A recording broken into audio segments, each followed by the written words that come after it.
Bismillahirrahmanirrahim. Assalamu alaikum. I am your bio teacher class 9. Now we are going to start our lecture. Chapter number 4 cells and tissue and the page number is 65 and the topic is vacuoles. अब हम सबसे पहले हमने previous topic में centrioles के बारे में पढ़ा था. अब हमारे पास नेक्स्ट टॉपिक है वैक्यूल्स. अगर स्टूडेंट्स हम वैक्यूल्स की बात करें तो इसको हमने क्या कहना है, सिंगल मेम्ब्रेन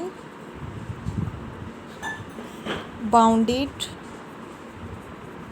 ऑर्गेनेली है ये, ठीक है. इसके अलावा हमने लाइसोसोम्स के बारे में भी पढ़ा था, वो भी क्या थी, सिंगल मेम्ब्रेन बाउंडेड ऑर्गेनेली थी. इसके अलावा वैक्यूल भी क्या है, सिंगल मेम्ब्रेन बाउंडेड ऑर्गेनेली. हमने जब ये एक एनिमल का सेल बनाया था और ये प्लांट का जब हमने सेल बनाया था, हमने क्या कहा था, इसमें न्यूक्लियस इसके मिड में होता है और इसमें छोटे छोटे भी वैक्यूल्स होते हैं जो उनके साइड पे होते हैं. लेकिन अगर प्लांट सेल्स की बात करें तो हमने कहा था कि इसका न्यूक्लियस साइड पे पुश्ड हो जाता है और इसके दरमियान में एक बड़ा सा ये वैक्यूल सा आ जाता है, ठीक है. इसकी सेल वॉल थी, सेल मेम्ब्रेन थी, ठीक है. इसका न्यूक्लियस साइड पर चल जाता है और इसके दरमियान में एक बड़ा सा वैक्यूल आ जाता है. ठीक है. अगर हम यूकैरियोट्स की बात करें, यूकैरियोट्स किसे कहते हैं, प्लांट्स और एनिमल्स को. यानी कि प्लांट्स में ये लार्ज वैक्यूल होगा और एनिमल्स में स्मॉल स्मॉल, यानी कि स्मॉल स्मॉल वैक्यूल्स किस में होंगे, एनिमल्स में. प्लांट्स में क्या होगा, लार्ज वैक्यूल्स. जब एक पौधा बनता है ना, उसमें पहले छोटे छोटे ही वैक्यूल होते हैं, लेकिन फिर वो क्या हो जाते हैं, फ्यूज़ हो जाते हैं. क्या हो जाते हैं, फ्यूज़ हो जाते हैं. तो वो फिर जब आपस में फ्यूज़ होते हैं तो वो एक बड़ा सा वैक्यूल बन जाता है और इस वैक्यूल में क्या क्या होता है, वाटर होता है और साल्ट, ठीक है. ये दो चीज़ें इसमें, साल्ट या मिनरल्स वगैरह आप एक ही बात कर ले, वाटर और साल्ट. जब ये मतलब कि छोटे छोटे वैक्यूल में भी होता है, फिर वो क्या हो जाता है, बड़ा हो जाता है, ठीक है. तो जब आपको पता है कि अगर इसमें वाटर फिल है तो ये क्या हो जाएगा, टर्जिट हो जाएगा. क्या हो जाएगा, टर्जिट हो जाएगा, यानी कि सख्त हो जाएगा और ये बाहर क्या लगाएगा, प्रेशर लगाएगा, ठीक है.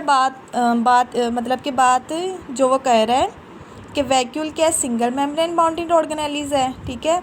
अगर यूकैरियोट्स में वो बात करें तो वो प्लांट्स में क्या होगा, लार्ज होगा और एनिमल्स में क्या होगा, स्मॉल होगा.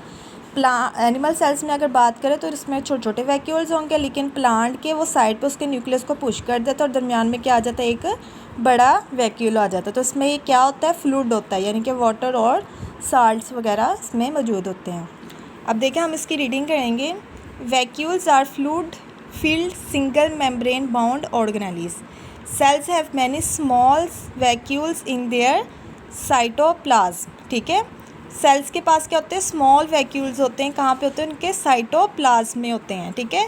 व्हेन अ प्लांट, अभी देखिए हम कंसीडर कर ले कि हमने प्लांट बनाया है, वो जो उनसे छोटे छोटे जब मेच्योर हो जाता है प्लांट, उसके जो उनसे छोटे छोटे वैक्यूल्स होते हैं वो क्या हो जाते हैं, फ्यूज़ हो जाते हैं और एक ये सिंगल मेम्ब्रेन, दरमियान में एक single membrane bound organelle vacuole centre में उसको बना देता है और उसका न्यूक्लियस कहाँ पे चल जाता है, साइड पे चल जाता है. When a plant cell mature its small vacuoles absorb water and fuse to form a single large vacuole in centre. अब देखिए सेंटर में उसका मतलब इसमें क्या है, वाटर है. Cell in this state becomes turgid. तो जब देखिए वाटर इसमें हो गया तो वो क्या हो जाएगा, टर्जिट हो जाएगा. Many cells takes in material from outside in the form of food vacuole. अब देखिए बहुत ज़्यादा सेल्स ऐसे होते हैं जो उनसे वो बाहर साइड से क्या लेते हैं, मटीरियल लेते हैं, किसकी फॉर्म में, फूड वैक्यूल. यानी कि ऐसे फूड वैक्यूल, हमने लाइसोसोम्स के बारे में भी पढ़ा था ना, ऐसे ये फूड वैक्यूल के तौर पे, ये फूड वैक्यूल जो हमने बनाया था, इसके तौर पे वो आउटसाइड से क्या लेते हैं, फूड वैक्यूल लेते हैं and then digest the material. और वो भी चीज़ों को कैसे डाइजेस्ट करते हैं, with the help of lysosomes. ये हमने लाइसोसोम्स वाले टॉपिक में भी इसको पढ़ा था. लेकिन अगर हम सम यूनिसेलुलर ऑर्गेनिजम्स, यानी कि यूनिसेलुलर जो एक सेल से मिलकर बने होते हैं ऑर्गेनिज्म, उनकी बात करें तो उनके पास क्या होता है, कॉन्ट्रैक्टाइल वैक्यूल होता है. ये कंसीडर कर ले हम एक सेल बना रहे हैं, सेमी परमिएबल मेम्ब्रेन, ठीक है, वो जिसमें पोर्स वगैरह होते हैं. अब इसके पास क्या है, कॉन्ट्रैक्टाइल वैक्यूल है. ये हम यूनिसेलुलर की बात कर रहे हैं. इसके पास क्या है, ये कॉन्ट्रैक्टाइल. कॉन्ट्रैक्ट क्या होता है, सुकड़ जाना. क्या होता है, सुकड़ जाना, कॉन्ट्रैक्ट हो जाना. इसके पास ये क्या है, कॉन्ट्रैक्टाइल वैक्यूल. अब इसके अंदर क्या है, वेस्ट है, ठीक है, वेस्ट मटेरियल है। अब इसने सेल से बाहर निकालना है, तो ये कैसे निकलेगा? ये अपने आप को जब कॉन्ट्रैक्ट करेगा, यानी कि जब कॉन्ट्रैक्ट करेगा तो वो सेल से ईजीली बाहर निकल जाएगा, ठीक है। इसलिए उन्होंने बात की है जो उनसे यूनिसेलुलर ऑर्गेनिजम्स होते हैं वो क्या यूज़ करते हैं, contractile vacuole for the elimination of waste from their bodies. तो स्टूडेंट्स ये हमारे पास था आज वैक्यूल्स का टॉपिक। इसके अलावा हमने ये सारा डिफ्रेंशिएट कर रहा है, आपको साथ साथ हमने बता दिया था कि यूकैरियोट्स में न्यूक्लियस कैसा होता है, प्रोकैरियोट्स में न्यूक्लियस कैसा होता है। तो आपने यूकैरियोट्स और प्रोकैरियोट्स का टॉपिक खुद से करना है। मैं एक दफ़ा इसकी फिर भी रीडिंग कर देती हूँ। अगर उनमें न्यूक्लियस की बात करें तो यूकैरियोट्स में प्रोमिनेंट न्यूक्लियस होते हैं, ठीक है। उनके जो से क्रोमोसोम्स होते हैं वो कंसिस्ट किस पे होते हैं, डीएनए पे, और फ्लोर किस पे करते हैं, साइटोप्लाज्म में। इसको हम क्या कहते हैं, न्यूक्लियोइड बोलते हैं। ऑर्गेनेलिस की बात करें तो जो से यूकैरियोट्स होते हैं वो मेम्ब्रेन बाउंडेड ऑर्गेनेलिस होते हैं, जबकि मेम्ब्रेन बाउंडेड ऑर्गेनेलिस प्रेजेंट किस में होती है, प्रोकैरियोट्स में प्रेजेंट नहीं होती है।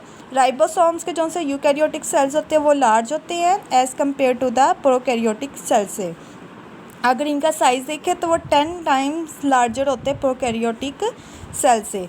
इनके सेल वॉल की बात करें तो जो से यूकैरियोटिक की सेल्स की सेल वॉल किससे मिलकर बनी होती है, सेलुलोज से प्लांट्स में, और काइटिन की फंजाई से। लेकिन प्रोकैरियोटिक सेल्स की सेल वॉल किससे मिलकर बनी होती है, पेप्टाइडोग्लाइकन से, जो किसका पॉलीमर होता है, अमीनो एसिड्स का एंड शुगर्स का। तो ये टॉपिक आपने अच्छे से याद करने हैं और इनको अपनी कॉपी पे लिखना है। ये था हमारा आज का लेक्चर। ओके, अल्लाह हाफिज़।